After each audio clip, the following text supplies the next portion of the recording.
혹시 내 자녀가 눈이 나빠서 근시라서 걱정이 되진 않으신가요? 최근 대한민국 유아 청소년들에게 근시라는 질환은 뗄래야 떼놓을 수 없는 관계이죠. 근시는 한번 발생이 되면 안구가 완전히 성장할 때까지 멈추지 않는다는 것입니다. 고도근시 혹은 초고도근시로 가게 될 경우 에 노출될 가능성이 매우 커지니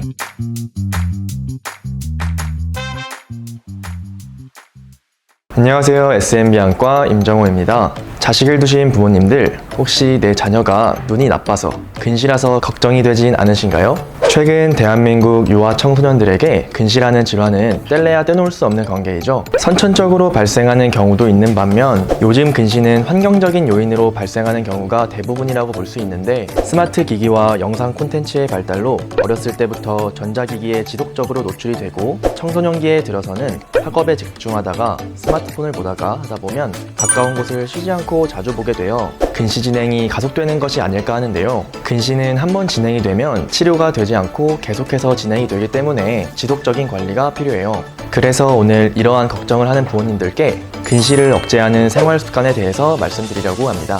다들 아시겠지만 근시는 가까운 것이 잘 보이고 먼 곳이 안 보이는 질환이에요. 장시간 근거리를 보는 작업을 계속하면 근시가 생긴다고 하는데, 왜 가까운 곳을 보다 보면 근시가 생기게 될까요?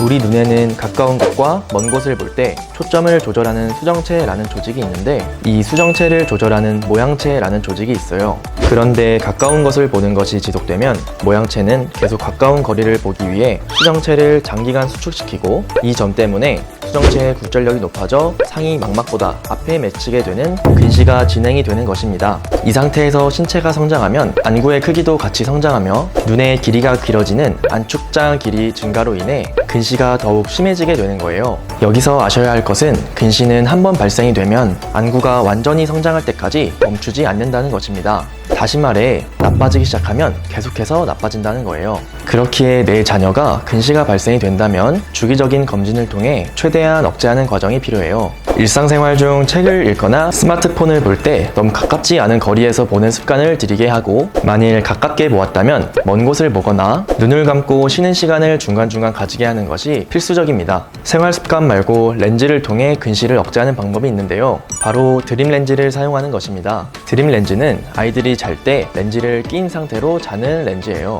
자는 동안 볼록한 각막을 눌러주어 다음날 각막이 일시적으로 펴지는 원리인데요. 낮 동안 안경이나 렌즈를 끼지 않아도 하루 종일 선명한 시력을 유지할 수 있어 활동적인 자녀들, 안경을 불편해하는 자녀들에게 좋은 선택지가 될 수 있고, 근시 진행을 억제하는 효과도 있기 때문에 시력이 나빠지는 것을 방지하기도 합니다. 적당하게 근시가 있다면 안경으로 교정하여 별 문제 없이 일상생활이 가능해요.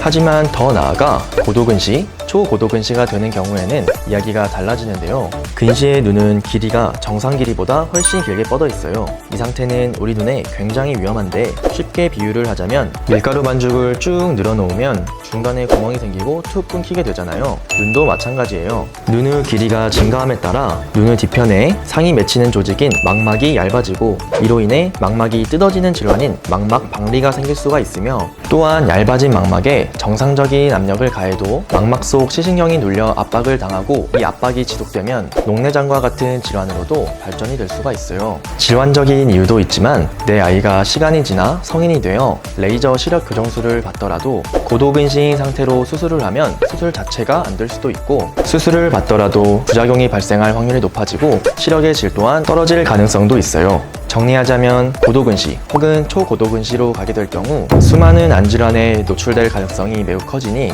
그 전에 근시 진행을 늦춰서 고도근시로 가는 것만큼은 억제하는 것이 중요하다고 볼 수 있습니다.